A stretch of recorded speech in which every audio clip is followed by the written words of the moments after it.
श्री स्वामी समर्थ.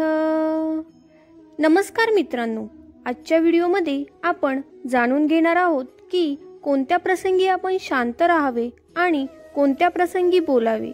त्याचबरोबर शांत राहून आपल्यात कोणता बदल होऊ शकतो. संध्याकाळची वेळ आपण पाहणार आहोत. गुरु आपल्या सर्व शिष्यांना बोलावतात आणि म्हणतात, उद्या सकाळी सर्वांनी नदीत स्नान करून ताबडतोब आमच्या झोपडी प्रत्येकाला हजर पडतो की आपण काही चूक केली आहे का. पण थोडा वेळ विचार करून गुरु काहीतरी चांगले सांगणार असतील असा विचार करून प्रत्येक जण रात्री योग्य वेळी झोपी जातो आणि सकाळी उठल्यानंतर नदीत स्नान करून सर्व गुरु म्हणतात, गुरुजींकडे परत तुम्हाला मौन राहण्याचे फायदे सांगणार आहे.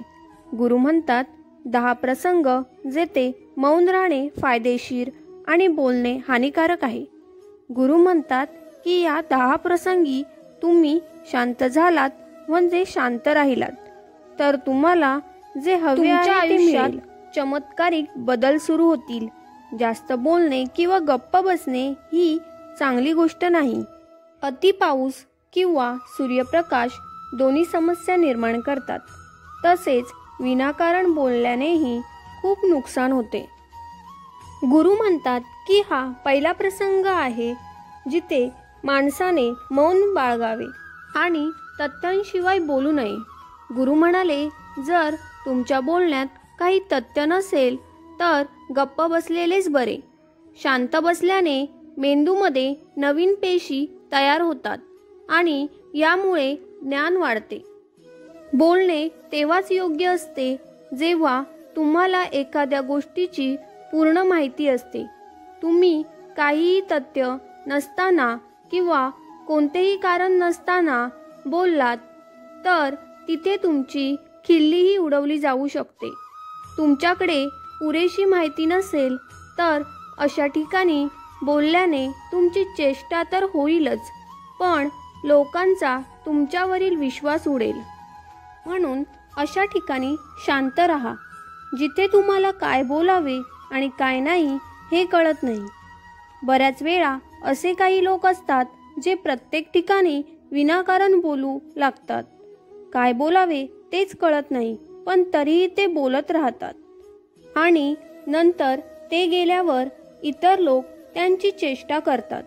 तुम्हाला त्याबद्दल चांगले ज्ञान असल्याशिवाय, त्याबद्दल चांगली माहिती असल्याशिवाय तिथे बोलू नये. त्यामुळे तिथे गप्प राहण्यातच शहाणपणा आहे. गुरु म्हणाले, दुसरा प्रसंग जिथे मौन राहावे. तुमचे शब्द एखाद्याला मानसिक त्रास देत असतील तर त्यांना शब्दांनी दुखवू नका. त्यामुळे तिथे शांत बसावे. दुर्बल व्यक्तीबद्दल काहीही बोलून तुम्ही महान होऊ शकत नाही. कमकुवत व्यक्तीला साथ देण्यात तुम्ही महान व्हाल. अनेक वेळा असे घडते की काही लोक आपल्यापेक्षा लहान असलेल्या व्यक्तीबद्दल वाईट बोलत राहतात. समोरची व्यक्ती तुमच्यापेक्षा खालच्या पदावर आहे. तो तुला काही बोलणार नाही, पण तू त्याच्या डोळ्यात नेहमी राहशील. हे शक्य आहे की उद्या तो देखील तुमच्यापेक्षा उच्च पदावर जाईल.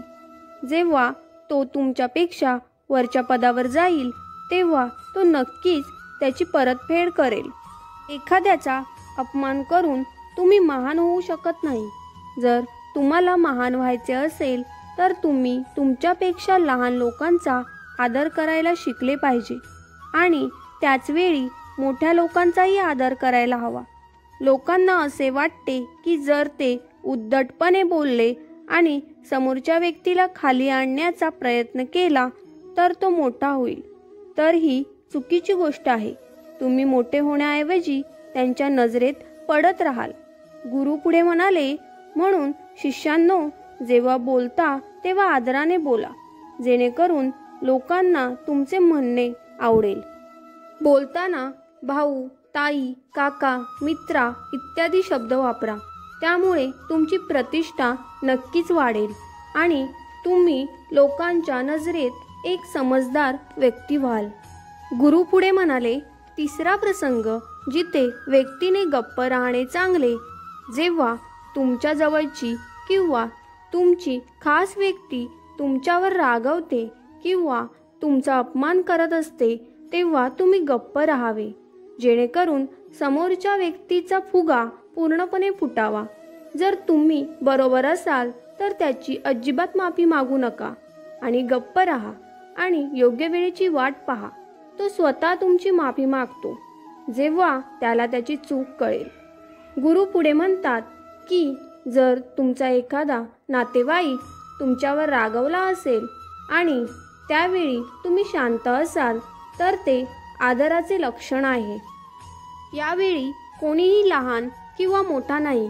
जर तुम्हाला राग येत असेल तर तुम्ही कोणाचाही अनादर न करता तेथून निघून जाऊ शकता किंवा गप्प राहा. राग व्यक्त केल्याने नेहमी तुमचे नाते बिघडेल. नेहमी रागवल्याने राग करणाऱ्या व्यक्तीचे नुकसान होते. गुरु पुढे सांगतात की एकदा एक साप जंगलातून पळून एका राजाच्या घरी पोहोचला. लोक त्याला पकडण्याचा खूप प्रयत्न करतात. तेव्हा तो साप खूप संतापतो आणि स्वतः घरात पडलेल्या एका तलवारीला गुंडाळण्यात सुरुवात करतो. त्यामुळे हळूहळू त्याचे संपूर्ण शरीर कापले जाते. त्याचप्रमाणे आपला रागही तलवारीप्रमाणे आपल्या शरीराला कापत राहतो. रागाचा शेवट ध्यानाने होतो. जर तुम्ही दररोज ध्यानाला बसलात तर तुमचा राग तुमच्या नियंत्रणात राहील. गुरु पुढे म्हणतात की हाच मार्ग आहे. तू दररोज ध्यानाचा सराव कर. यामुळे राग वाढवणारे शरीरातील सर्व हार्मोन्स तुमच्या नियंत्रणात राहतील, ज्यामुळे शरीर सहज रागावर नियंत्रण करू शकेल. पण एक मार्ग असाही आहे की जेव्हाही तुम्हाला राग येतो तेव्हा तुम्ही समजून घेण्याचा प्रयत्न करता की माझा राग योग्य आहे की नाही, तिथे बोलायचे की नाही. जेव्हा तुम्ही स्वतःच याचे आकलन करू शकाल मग तुम्हालाच कळेल की आपल्याला राग यायला हवा की नाही. तरीही तुम्हाला राग येत असेल तर तिथून दूर जाण्याचा प्रयत्न करा. तिथून निघून जाऊन तुमचे मन शांत होईल. गुरु म्हणाले, चौथा प्रसंग जिथे माणसाने अत्यंत हुशारीने वागले पाहिजे तिथे तुम्ही गप्प बसले पाहिजे. जिथे तुमचा त्या मुद्द्याशी संबंध नाही. जर तुमचा कोणत्याही समस्येशी संबंध नसेल तर तुम्ही तिथे गप्प बसणे आवश्यक आहे. तुम्ही विनाकारण दुसऱ्याच्या मुद्द्यावर बोललात तर समोरच्याचा तुमच्यावर विश्वास राहणार नाही. यात फक्त आणि फक्त तुमचं नुकसान आहे. दोन लोकांच्या वादात अडकू नका. जर समोरची व्यक्ती तुम्हाला त्यांचा वाद मिटवण्यासाठी बोलावत असेल तर तिथे जा. जोपर्यंत ती व्यक्ती तुम्हाला बोलावत नाही तोपर्यंत एखाद्याच्या वैयक्तिक आयुष्यात किंवा वादात हस्तक्षेप करू नये. गुरु सांगतात की 10 प्रसंगांपैकी 5वा प्रसंग जिथे माणसाने अत्यंत हुशारीने मौन बाळगले पाहिजे. तुमच्या बोलण्याने कोणाचेही नुकसान होऊ नये. जर तुमचे शब्द इतर व्यक्तीच्या कुटुंबाच्या किंवा मित्रांच्या प्रतिष्ठेवर काही परिणाम करत असतील तर तुम्ही शांत राहावे. एखाद्याच्या कुटुंबाबद्दल किंवा मित्रांबद्दल वाईट बोलल्याने तुम्हीच वाईट व्हाल. जे सहज नष्ट होऊ शकते ते शब्दाने मोठे करू नका. ओरडून न बोलता बोलण्याचा प्रयत्न करत राहावे. जर तुम्ही ओरडल्याशिवाय काहीही बोलू शकत नसाल तर तुमच्यासाठी गप्प राहणेच हिताचे आहे. जास्त बोलल्याने नेहमी गोष्टी बिघडतात. कधीकधी खूप मोठ्याने बोलल्यामुळे नाती तुटतात. त्यामुळे आवाजात गोडवा आणा. तुमच्या शब्दांनी तुमच्या मित्राचे नुकसान होऊ नये. कधीकधी आपण मित्रांसोबत चेष्टा करतो तेव्हा आपल्या बोलण्याने कोणाचाही अनादर होणार नाही याची काळजी घ्या. विनोद नेहमी शब्दांच्या अर्थामध्ये ठेवा. जिथे कुणी शब्दांनी दुखावले जाते तिथे गप्प बसा. जास्त बोलल्याने नेहमीच नुकसान होते. गुरु म्हणतात 6वा प्रसंग जिथे मौन राहावे. जेव्हा कोणी कोणाचे वाईट करत असेल, जेव्हा एखादी व्यक्ती तुमच्यासमोर तिसऱ्या व्यक्तीबद्दल वाईट बोलत असेल तेव्हा तुम्ही गप्प बसून फक्त ऐकून घ्या. आपले मत व्यक्त करू नये, कारण जो आज तुमच्यासमोर तिसऱ्या व्यक्तीबद्दल वाईट बोलतो तो उद्या तुमच्याबद्दल सुद्धा वाईट बोलू शकतो.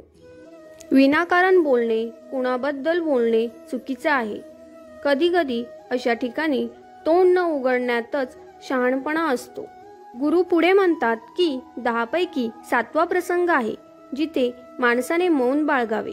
जेव्हा कोणी तुमच्या भावना समजून घेत नाही, जर तुम्हाला वाटत असेल की कोणीतरी तुमच्या भावना, दुःख किंवा त्रास शब्दात समजत नाही, जर तुम्हाला वाटत असेल की समोरची व्यक्ती तुमच्या भावना किंवा दुःख किंवा तुम्हाला भेडसावत असलेली समस्या समजू शकत नाही किंवा समजून घेण्याचा प्रयत्न करत नाही किंवा तो तुमचे म्हणणे लक्षपूर्वक ऐकत नाही, त्यामुळे अशा व्यक्तीसमोर गप्प बसावे. कारण अशा लोकांना तुमच्या भावना किंवा दुःखाची पर्वा नसते. अशा लोकांना तुमचे रहस्य सांगून तुम्हाला नंतर पश्चाताप होईल. त्यामुळे अशा व्यक्तीला तुमच्या मनात काय आहे ते सांगू नये. जर तुम्हाला वाटत असेल की समोरची व्यक्ती तुम्ही काय बोलत आहात ते समजू शकत नाही, तुमच्या भावना समजू शकत नाही, त्यामुळे तिथे बोलू नये. कारण अशा वेळी तुमचाच विनोद बनेल. जेव्हा तुम्हाला वाटू लागते की समोरची व्यक्ती तुमच्या भावना योग्य प्रकारे समजून घेत आहे, तुम्ही जे बोलत आहात ते तो नीट ऐकत आहे, तरच तुम्ही त्याला त्यांच्या मनातले सांगावे. गुरु म्हणतात की 8वा प्रसंग जिथे तुम्ही मौन ठेवावे. जेव्हा एखादी व्यक्ती आपले दुःख व्यक्त करते, जर एखादी व्यक्ती तुम्हाला त्याचे दुःख किंवा समस्या सांगत असेल तर याचा अर्थ असा होतो की तो तुम्हाला स्वतःचा समजतो. अशा परिस्थितीत त्याला ताबडतोब उपाय सांगण्याऐवजी शांत राहा आणि त्याच्या वेदना किंवा समस्या ऐका. त्याचे दुःख किंवा समस्या इतर कोणाला सांगू नका. तो हे सांगत यासाठी सांगत नाही की त्याचे प्रश्न सुटतील, उलट तो यासाठी सांगत आहे जेणेकरून त्याची वेदना कमी व्हावी. गोष्टी अनेक वेळा सांगितल्याने वेदना कमी होतात. तो कदाचित तुम्हाला त्याचे दुःख सांगत असेल कारण त्याला वाटते की तुम्ही त्याचा मुद्दा समजून घेऊ शकता. शेअर केल्याने दुःख कमी होते. म्हणून जेव्हा कोणी आपले दुःख तुमच्यासमोर व्यक्त करते तेव्हा तुम्ही शांत राहून त्याचे ऐकून घ्या. त्यामुळे त्याचा त्रास कमी होतो, त्याच्या मनावरील ओझे हलके होते. गुरु पुढे म्हणतात की 10 पैकी 9 जिथे तुम्ही शांत राहावे. जिथे दुष्ट स्वभावाचे लोक राहतात आणि शिव्या देत असतात, त्यामुळे तिकडे जाऊ नका. अशा ठिकाणी शांत राहा, म्हणजेच तुम्ही तुमची प्रतिक्रिया न देता तिथून निघून जा. कारण ज्यांची जीभ वाईट असते ते दुष्ट स्वभावाचे असतात. अशा वेळी तुम्ही त्यांना समजू शकत नाही. जेव्हा त्याचे मन पूर्णपणे शांत होईल तेव्हाच तो तुमचे ऐकेल. त्यामुळे जिथे दुष्ट स्वभावाचे लोक तुमचे ऐकत नाहीत अशा ठिकाणी बोलू नये. गुरु सांगतात की 10वा प्रसंग जिथे तुम्ही शांत व्हावे. तुमच्या यशाचे रहस्य सर्वांना सांगू नका. बरेचदा असे घडते की काही लोक ज्यांना खूप लवकर यश मिळते ते सर्वत्र आपल्या यशाबद्दल बडाई मारू लागतात. अशा स्थितीत काय होते की तुमच्या यशाने अनेकांना आनंद होत नाही. जर तुम्ही तुमच्या यशाबद्दल जबरदस्तीने लोकांसमोर बडाई मारत असाल तर लोकांची नकारात्मक ऊर्जा तुमच्यावर परिणाम करू शकते. जेव्हा तुम्ही यशस्वी व्हाल तेव्हा सर्वांना कळेल की तुम्ही यशस्वी झाला आहात. बडाई मारल्याने तुमचेच नुकसान होईल. एवढे बोलून गुरु म्हणाले, शिष्यांनो, आज एवढेच. जर तुम्ही सर्वांनी माझ्या या 10 गोष्टी तुमच्या आयुष्यात अंगीकारल्या तर तुम्ही सर्व समस्यांपासून बऱ्याच अंशी वाचाल. इथून निघून गेल्यावर माझे हे शब्द तुमच्या आयुष्यात आशीर्वादापेक्षा कमी नाहीत. श्री स्वामी समर्थ.